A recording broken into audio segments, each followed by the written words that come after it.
Hello everyone. Today I'll be talking about a collection of 25 smaller hopes I still have for Tears of the Kingdom that we still can't confirm or deny after the final trailer and all the previews.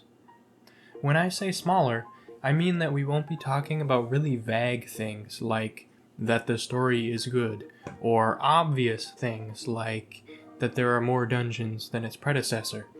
It will instead be concrete, measurable, less obvious things where we can come back and say, they did do this or they didn't do this.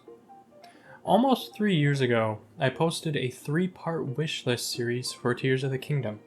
I still think those videos are well written and worth watching, and I agree with a good deal of things in them, but I don't agree with everything anymore, and there's a lot in there that's obsolete with what we now know about the game 3 years later. So here are the biggest wishes I have that we still can't confirm with all the info we have now that we're less than 2 weeks out.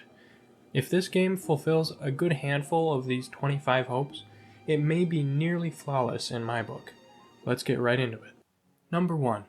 Getting the Master Sword feels momentous. In Breath of the Wild, getting the Master Sword didn't have the same weight to it as usual. There's not much in the actual story leading up to it, just getting to a certain number of hearts, and I wasn't even very inclined to use it because its damage was not even very impressive. Only after the trial of the sword does it feel amazing to use. I want it to be powerful and feel awesome right from the get-go. Once it's repaired, that is. The idea that the Master Sword needs a cooldown for there to be an incentive to use other weapons is completely false. Even after upgrading the Master Sword in Breath of the Wild, which makes it incredibly durable, I used other weapons very regularly. Number 2. Self-contained dungeons. I'm open to fresh ideas with dungeons, like being able to control the divine beasts, and I think I'm okay with dungeons being fairly open, as long as they still have engaging puzzles and some sort of overarching design, even if I prefer when they're more of a collection of rooms than a sweeping area. All I'm wishing for here is that they aren't so open that it's unclear when you're within the bounds of a dungeon and when you're not. Part of this is because I love ranking dungeons, and I don't want that process to become overcomplicated. Number 3. Breath of the Wild bosses not overused. I've been seeing quite a bit of reused bosses, especially Taluses, in all the footage we have for Tears of the Kingdom. The new mechanics and weapons will inject these bosses with added freshness at first, but there still needs to be more variety or they'll inevitably still get stale again. There looks to be several new overworld bosses at least. I just want to make sure the proportion of old to new isn't lopsided. Number 4. Ganondorf is active in the story. I want Ganondorf to be decently active throughout the story, shaking things up and making the quest interesting for Link, rather than just waiting passively for us at the castle the whole game, or wherever it may be. Hopefully he'll have an interesting backstory and characterization as well. Number 5. Bosses have unique strategies. In Breath of the Wild, almost every boss's strategy, if you think about it, basically consisted of stunning them with an arrow and then hacking away with a melee weapon. I just want there to be more new strategies this time around that use different items or abilities other than just the bow, where you need to use recall or ascend or Ultra Hand to interact with something in the environment, or maybe an ability or two that still hasn't been revealed. Number 6. A hidden skill or two.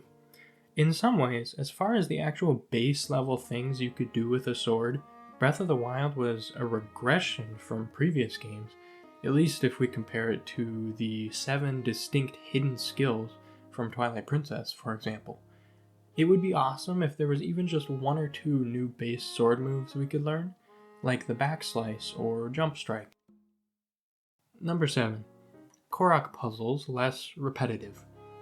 It was with slight dismay that I learned that Koroks are officially back with almost the exact same puzzles as in Breath of the Wild, but I decided that I'm okay with that as long as there are new, unique puzzles this time, which it sounds like we've already gotten hints of.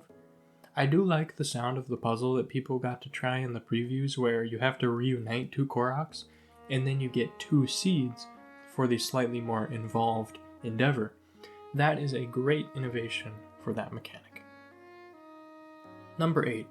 Enemies that are exclusive to specific regions and dungeons. I recently came to the realization that half of the problem with the enemy variety in Breath of the Wild was not only that it didn't have much variety, but also that it was mostly missing the aspect of having enemies that are unique to certain biomes or regions. So this is something that should make a return. For example, having Chilphos in icy areas, Skulltulas in forest areas, or Dodongos at Death Mountain. This also applies to dungeons, so for example, having Redeads in spooky dungeons, and sand creatures in desert dungeons, rather than just the one Guardian Scout enemy like in the Divine Beasts. This would also be a great way to keep enemy camps even more fresh from region to region. Number 9. Shrine equivalents more in depth.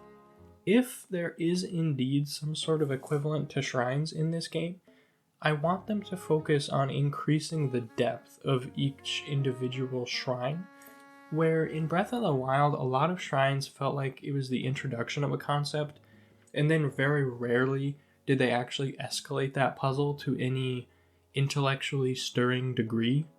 There are several exceptions to this, of course, but you too often reach a point in the shrine where you feel a little glimmer of awe at the puzzle in front of you, and you think, how can we take this further?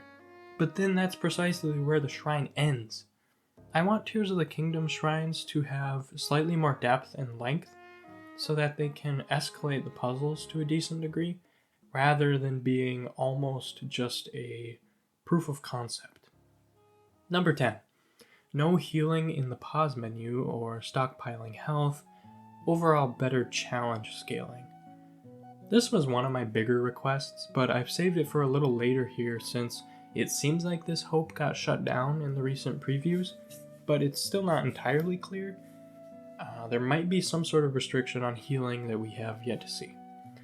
This was another thing that was a regression in some way, where previous Zelda games were able to limit your ability to recover hearts by having a limited number of bottles and the right frequency of hearts dropping from enemies or in pots.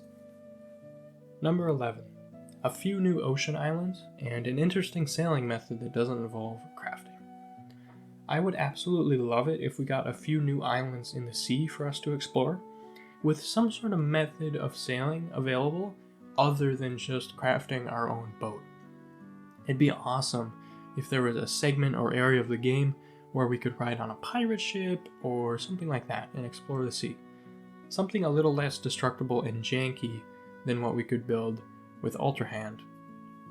Number 12. Some sort of sky battle. I don't care if it involves riding dragons or a high-speed chase, or just shooting arrows while soaring towards the surface. Some sort of battle in the open air would be exhilarating. I'm imagining how awesome the fight with Ridley was in Metroid Prime 3. This isn't essential, but why not take advantage of the setting and add something like this? Number 13. Water arrows. I'm not sure what a water arrow might do, but I love water mechanics and abilities in video games, so I'd be all for something like this. The way I'm picturing it, why could we fuse a ruby, topaz, and sapphire to an arrow, and even meat, but not opal? Number 14. Streamlined armor upgrading. The armor upgrading system in Breath of the Wild was a massive slog because you could only upgrade one at a time and had to spend an extra few seconds skipping the Great Fairy cutscene each time. Armor upgrading also felt a little more like something you can do in any open world game, so I guess I just want all of the open world cliches to be streamlined so that we can focus on the stuff that's uniquely Zelda. Speaking of the Great Fairy cutscenes, could we make the Great Fairies a little less creepy? I know this isn't exactly new to the Zelda series that they're weirder than they need to be, but anyways. Number 15. A handful of boss fights where the champions help. Does anyone remember fighting this handsome fella in Phantom Hourglass? you need to work jointly with a Goron kid to take him down. It was just a really cool concept that made for one of the game's most memorable fights. So I thought, why not have a boss fight or two where you need to work with one of the champions in order to take it down? This one is more of just another cool idea, and I really wouldn't be disappointed if this wasn't in the game or anything. Number 16. Better side quest rewards. In previous Zelda games, side quests naturally gave you better rewards because the mechanics systems were different. You'd get pieces of heart or a new mask, a wallet upgrade, or a new lure for your fishing rod. I'm not sure how they could pull it off if they don't switch back to some old mechanics, but the side quest rewards in Breath of the Wild really needed some work. A silver rupee wasn't very special when you already had 60,000 in your inventory. Oh, and speaking of fishing lures, number 17, fishing. With a fishing rod. I recently replayed Twilight Princess and decided to try to catch all the fish this time around, and it was actually great fun, and a relaxing way to spend a few hours of my playthrough. Very happy to be able to say that I discovered something new to love in one of my favorite games of all time. Let's bring back this Zelda staple. Number 18, beautiful aquatic areas. If you saw my video on the underwater exploration question, you know that I'm not going to try to give a yes or no answer about being able to freely explore underwater in the game, but I do really hope that there are at least a few locations we can go that allow us to see underwater through windows or whatever the case may be, as well as perhaps some cave systems with an aquatic theme and atmosphere to them. Number 19, an instrument to play. It doesn't even need to have any bearing on the story. It'd just be fun to have an instrument we can play around with in the game. And don't get me wrong, when the instruments do have a bearing on the story, it's always really cool. Number 20, a way to have status effects without changing your outfit. I ran into this dilemma in Breath of the Wild where I had a handful of cool outfit combinations that I liked to wear whenever possible. But then, if I needed or wanted a certain status effect, I might need to change into something I liked the look of significantly less, like the climbing gear or the barbarian armor. Number 21, a collection of final boss phases to rival the 4 phases in Twilight Princess. Enough said. Let's get ourselves a more challenging, unique, and epic set of final boss phases that will rival the 4 unique phases that we got in Twilight Princess, or even the 3 phases in Majora's Mask. Even 2 is great if they're good fights. Number 22. Sky Islands / caves provide some of the linear fix. The world was your oyster in Breath of the Wild, so I'm thinking, what if the sky and the caves give us a little bit of the linear fix that some of us may enjoy from time to time? The idea of one puzzle leading to another puzzle, rather than every puzzle being its own isolated thing, or the idea of needing to solve a puzzle before you can get from one place to the next in some cases. It was super cool in the gameplay previews, for example, to hear somebody mention that they needed to pick up one of those green stones so that they could quote-unquote unlock a new area. Number 23. Some Spirit Orb equivalents outside of shrines. One of the things I miss most about classic Zelda is finding heart pieces throughout the world, or earning them from minigames and quests. I'd like it if the Spirit Orb equivalent in this game was not something that could only be found in shrines, but that certain bigger puzzles or minigames also provided them. There's a rumor that the puzzle with the underwater chest in the previews led to what might be the Spirit Orb equivalent in this game. I'd be very happy if this were to end up being true. Number 24. A beautiful opening like Breath of the Wild. I'm talking about that hauntingly beautiful little cutscene when Link first walks out of the Shrine of Resurrection onto the Great Plateau. A Tears of the Kingdom equivalent of this would be wondrous to have. Number 25. Use one of my title screen ideas. Hey Nintendo, I don't know if you saw, but I came up with some pretty cool title screen ideas in my video a couple weeks ago, so yeah, you should use one of those. Just kidding. I'll be happy if we have a great title screen or a great opening cutscene like we had in Breath of the Wild, but I will be ecstatic if we have both. Alrighty folks, that's all I've got for today. Let me know in the comments down below what your last remaining hopes are. And just a reminder that my goal is to reach 200 subscribers before Tears of the Kingdom releases, so if you find this content enjoyable, valuable, or insightful, why not subscribe? Like, share, and contribute to the discussion down below. Thank you everybody, and have a fantastical day.